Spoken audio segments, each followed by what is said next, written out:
I remember the night the dark became something more than absence. Before that night, darkness was only the end of sight. The world simply stopped where light could not reach. When the sun fell, we fell with it. The trees disappeared. The air turned colder. The beasts began to whisper in the grass. But that night, the dark was alive. The air was too still, too quiet. The wind had died. The insects had gone silent. The stars looked down, cold and uncaring. Even the moon hid its face behind clouds. We were walking back from the river, 4 of us, our hands full of fish and wet reeds. The youngest of us carried a torch, though the flame was dying, hungry for air. I remember thinking how strange it was that even fire looked afraid that night. Then we heard it, a sound that was not wind, not beast, not anything we had known before. A low moaning, like the earth itself was breathing. We stopped walking. The hairs on my neck stood up. It came from beyond the trees, deep, rhythmic, and alive. I thought at first it was the great cat, but no. The sound was too big, too deep. It was like the air was being torn apart, then stitched together again. The torch flickered. The youngest trembled. Then, through the branches, we saw 2 points of light, far apart, glowing faintly. Eyes, we thought. But they did not move. They did not blink. They floated there, steady, waiting. We crouched low. I could feel my heart beating in my chest, hard as a drum. The night was thick, not empty, but full of something that watched us back. Then the wind returned. It hissed through the grass, and the eyes vanished.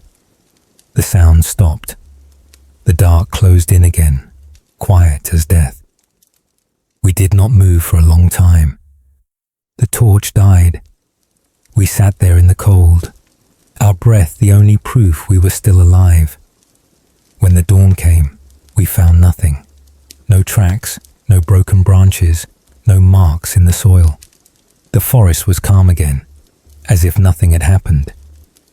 But I knew something had changed. That night, for the first time, I understood that the dark is not empty. I used to think the night was only the sky's shadow, the time when the world slept. But now I know it lives, it breathes, it has moods. Sometimes it is still and calm. Sometimes it moves and whispers. Sometimes it hungers. The old ones say the dark is where the dead walk, looking for warmth. They say when the wind changes and the sound of beasts fades, the unseen begin to move. Maybe they are right, maybe not. All I know is that the dark can feel you looking at it. That night, when I lay in the cave, I could not sleep. Every sound became a shape. Every shape became a threat. The drip of water was a footstep. The crack of stone was a growl. The beating of my heart sounded too loud, as if something might hear it. I stared into the black and tried to see what lived there. Nothing, yet everything. I thought about the eyes, those floating lights in the trees. Maybe they were not eyes. Maybe they were fireflies, or drops of dew reflecting the torchlight. But no matter how I tried to explain it, my body still remembered the fear. It lived beneath my skin, a thing older than reason. I told myself the dark was only the absence of the sun. I said it aloud, like a chant. But the words were hollow. I felt watched, not by beasts, not by men, by something else. We were born under the sky, but we do not belong to the night. The night belongs to something older. Even now, I think that is why our hearts beat faster when the light dies, because some part of us remembers being prey. That night, long ago, I began to understand that the world is not only what we see. The air between things is alive. The unseen has weight. silence has teeth. It was the first time I realized fear was not weakness. It was memory. A memory carried in blood, older than my people, older than words. That night, I did not just fear the dark. I met it. And though I lived through it, part of me never left that forest. Part of me still sits there, staring into the black, waiting for those eyes to open again. Before the fire, the dark ruled everything. When the sun fell, the world vanished. The grass that brushed our legs during the day turned to invisible whispers. The air that carried the scent of water now carried the breath of beasts. The night did not wait for us to sleep. It hunted. We learned to move with the light. We followed the sun because it was the only thing that made the world visible. When the last light touched the hills, we were already searching for shelter. A cave, a hollow tree, a place where the wind could not reach us. The night was not the time for the living. It was the time for eyes that glowed and teeth that gleamed. We built no homes. We had no word for safe. Safety was only something we felt when the dawn returned. We did not know why the sky gave light and took it away again. We thought the sun was a great fire that traveled across the heavens, chasing the dark as a hunter chases prey. But the dark always came back. It always won in the end. Every night was a death we endured, and every morning was a birth we did not earn. Our people moved often. We hunted by day and slept by fear. Our food was what we could find: roots, eggs, bones cracked open for marrow, flesh torn from whatever we caught. We learned to eat fast before the night came. Hunger was dangerous, but darkness was worse. We shared silence more than words. When the sun fell, the silence grew heavy, pressing against our ears. It was not peace. It was waiting. Sometimes the wind would bring strange noises, long cries, sharp clicks, the tearing sound of something feeding far away. Each sound had meaning. Each sound told us whether to breathe or to run. The dark taught us to listen. We could hear the smallest rustle in the grass, the crack of a twig beneath a paw, the flutter of wings above us. Those who could not hear died first. Those who froze lived longer. We slept in piles for warmth, our backs to one another, our faces toward the cave wall. The old ones would stay awake, whispering stories in the dark, not for comfort, but for warning.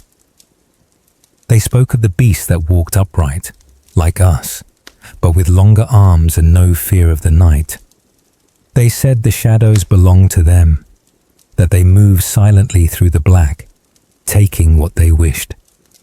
We never saw them, but we always felt them.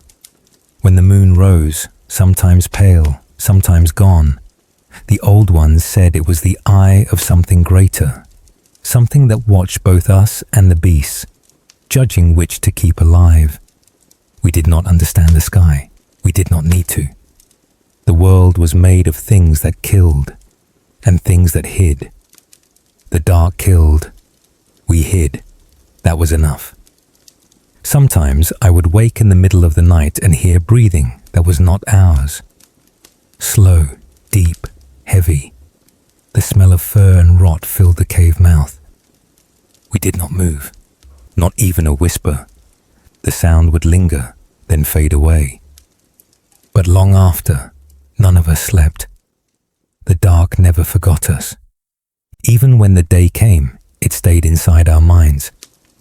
The shadows between the trees looked like open mouths. The sound of wind through branches sounded like a growl. We walked with daylight, but our thoughts were still inside the night. I think now that is why we learned to dream. Dreaming was the only way we could face what the dark showed us. Shapes that were not there, dangers that did not yet come. The night planted those fears in us. The dreams made them familiar. It was the only way to survive fear without dying from it. We had no word for imagination. We only had fear. Fear that made us think ahead. Fear that made us remember. Fear that made us see before seeing. The dark made us clever before it made us brave. When we hunted, we carried that memory. We crept low, quiet, careful, always feeling the eyes of the night watching even in the day. The fear never left. It guided us. The mothers kept the children close, whispering into their ears, "Do not look into the black too long. It looks back." They told us the night could take your shadow and make it walk away without you. And I believed them, because sometimes I saw shadows move when nothing else did. The old ones said those were the ones who had died but refused to rest. The night kept them, and they wandered between trees, jealous of our warmth. Whether it was true or not, it did not matter. The fear was real, and fear kept us alive. Once, I followed a group of hunters who chased a deer too long. The sun fell before we returned. The forest turned to shapes and whispers. We lost our path. The air changed. Even the insects stopped. We walked in silence, hearts beating like drums. Then, ahead, two yellow eyes opened in the dark. We froze. The beast did not move, and neither did we. I remember how long that moment stretched, how time itself seemed to stop. When the beast finally walked away, we turned back, running until our legs gave out.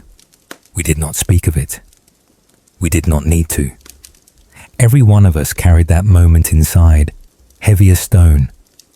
It became part of us. The stillness, the breath we held, the knowing that death could stand 2 steps away and never need to speak. The night taught us that death does not roar, it waits.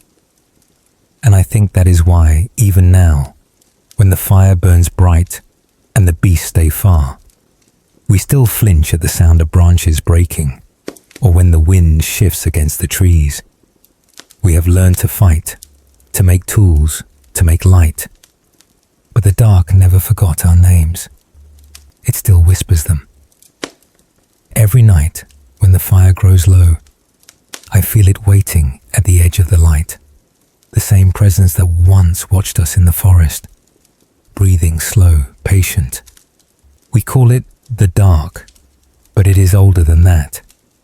It is the memory of everything that has ever been hungry. And it is still hungry. It was after many seasons of fearing the dark that we found the thing that changed it. It came from the sky, a white streak that split the air apart. The sound was louder than any beast, sharper than any crack of stone. The ground trembled. The trees shuddered as if alive. Then came the smell, sharp, bitter, strange, and the light. We watched from the ridge as the forest below caught fire. The trees screamed. The air turned red and alive.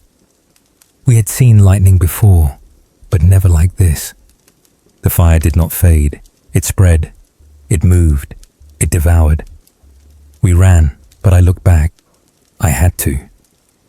The flames danced, twisting and bending with the wind. They glowed brighter than the sun. It was as if the sky itself had fallen and broken open, spilling its heart upon the ground. That night, when the storm ended, we crept close to the edge of the burned trees. Smoke still rose, whispering into the stars. The air was hot and heavy. The others stayed back. I stepped forward. At the base of a fallen tree, beneath a shelter of roots, I saw it still breathing, small, red, alive. Fire. I thought it would leap at me. I thought it would bite. But it stayed. It pulsed softly, like a sleeping beast. I took a branch and pushed it closer. The light touched the end, and the branch began to glow too. I dropped it, afraid.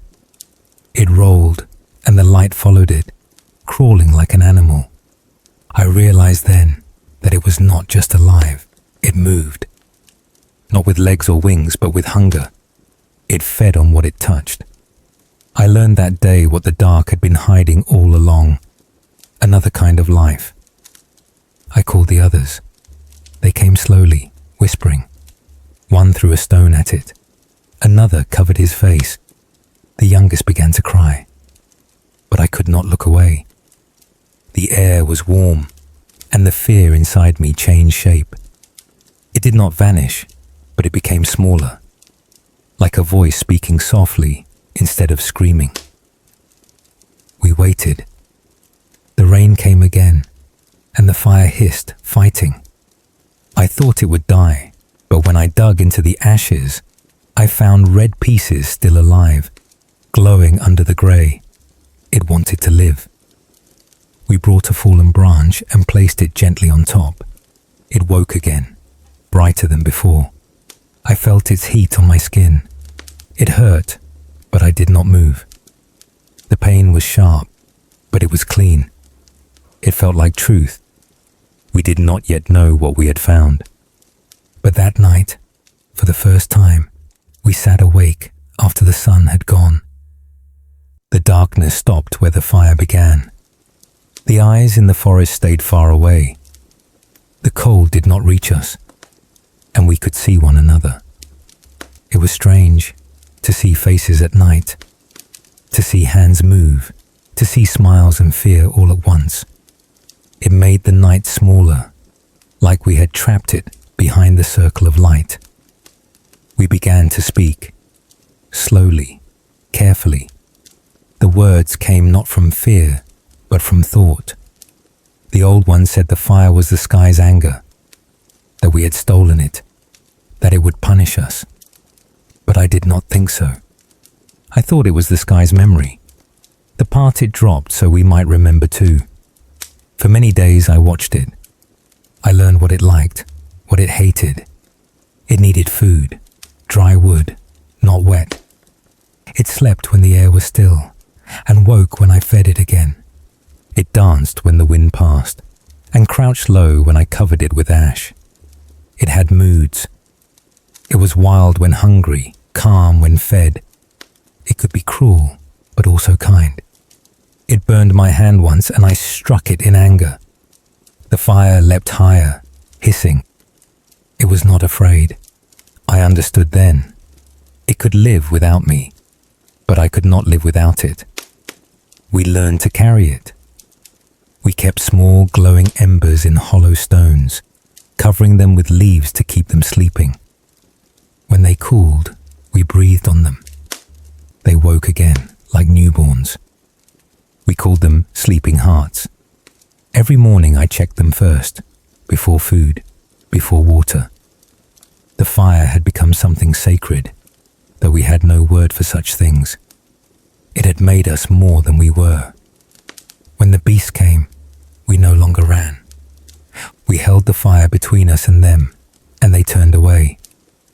Their eyes, once bright in the dark, blinked and vanished. The night that had hunted us for generations now stopped at the edge of our circle. And in that space, we found something new, time to think. We no longer hid in silence.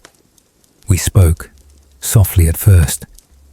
We told of the day's hunt, of where the rivers bent, of where the trees grew tall. But soon we began to tell more. We spoke of dreams, of the ones we had lost, of the sounds in the forest we could not name. The fire listened. Its light flickered on the cave walls, turning our shadows into beasts and spirits. The children pointed, saying, "Look, it moves." And we laughed, but not with joy, with awe. The dark had once been our greatest fear. Now it was our canvas. The fire made pictures where none had been. It made memory visible. We began to see not only what was, but what could be. We learned that light could make shape, and shape could make meaning. The fire was not just warmth, it was the beginning of thought. It burned wood, but it also burned something inside us, the part that wanted to understand. I watched it and thought, Maybe this is what the night had been waiting for. Maybe it feared us now. Maybe the dark looked at our fire the way we once looked at its eyes, in wonder and in dread. The night did not vanish. It waited just beyond the circle. But now, for the first time, we could meet its gaze. And though I still feared it, I no longer ran. Because I had found something that could stand beside it. Something alive, something light. And in that moment, I understood. The fire was not the end of fear. It was the beginning of understanding it. Now I am old, and my hair is white, like the ash that sleeps after fire dies. The dark still comes every night, and even after all these years, I still feel it watching. The beasts no longer hunt us as they once did. We have fire, we have spears, we have songs. Yet when the flames grow low and the shadows begin to stretch long across the stone, I feel it again. That same breath of cold, that same soundless presence that presses close but never touches. We learn to chase it away, but we never forgot what it is. The young ones laugh when I tell them that fear is not the enemy. They think fire killed the night, but I know better. Fire only taught us to see it more clearly. Before we found the flame, we feared what we could not see. After we found it, we feared what we could. The fire made the dark smaller, yes, but it also made the world larger. It showed us the faces of beasts, the edges of cliffs, the depth of the forest. And in those same flames, we began to see ourselves, fragile, thinking, temporary. Before fire, we feared the fangs in the dark. After fire, we feared the thoughts in our heads. The beasts hunted us, but our minds began to hunt us too. We would stare into the flames and see shapes, visions, memories. We saw the faces of the dead, the dreams we could not name, the things we wished we had not done. Fire gave us warmth, but it also gave us reflection. And reflection is another kind of shadow. When I was young, I thought the dark lived outside, in the caves, in the trees, in the eyes of predators. But as the years passed, I learned that part of it lives inside us. It hides behind thought, waiting for silence. We carry it still. That is why we build fire wherever we go, why we make light even when the night is quiet, why the smallest crack of a twig still makes our hearts race. We tell stories to keep it away, stories of gods, spirits, ancestors. We pretend that giving it a name means it cannot touch us. But fear is older than language. It does not need words to survive. It lives in the body. It moves in the blood. It whispers through time. Even when I close my eyes, I can feel it. The same dark that once crawled through the forest now moves behind my eyelids. It changes shape, but it never dies. The young ones ask me, why do we still fear the night if we have fire? And I tell them, because the fire came from the night. The dark gave it to us, through the storm, through the trees it burned, through the lightning that split the sky. We did not conquer it. We inherited it. We carry its gift and its memory. That is why, even now, when we sit around the fire and the flames dance, we feel both comfort and unease. The light warms us, but the dark behind it never leaves. It listens. Sometimes, when the fire grows small, I can almost hear it breathing again. The same sound I heard long ago in the forest. Slow, patient, waiting. The young ones do not notice. They laugh, they play, they throw sticks into the flame. But I know, I have seen enough nights to know that darkness does not vanish. It only steps back, watching from the edge of light. We do not live without fear. We live with it. It is the reason we look up at the stars and wonder. It is the reason we make fire, build shelters, tell stories. It is the reason we learn to see meaning where there was only silence. Without fear, we would never have watched. Without watching, we would never have learned. Fear was the first teacher.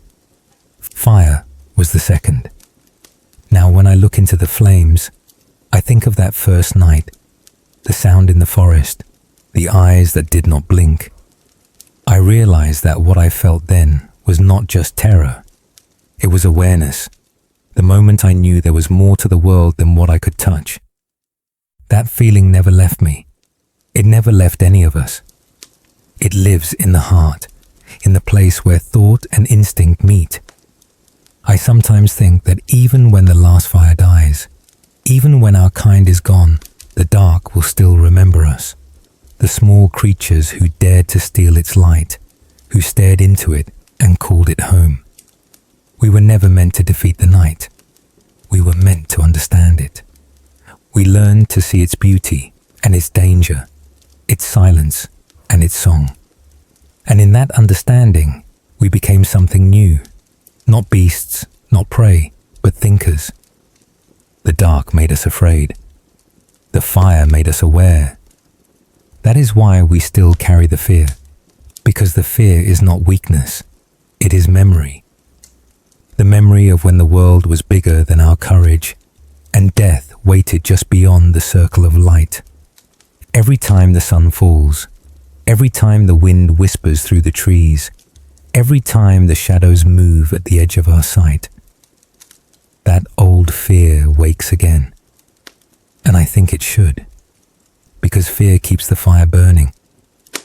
Perhaps that is why the dark has never truly hated us. Perhaps it was waiting for something that could see it and not be swallowed whole. Maybe we did not steal the fire. Maybe the night gave it to us so we would never forget it. Because without the dark, the fire would mean nothing. And without fear, we would still be sleeping in the cold, never wondering, never dreaming, never alive.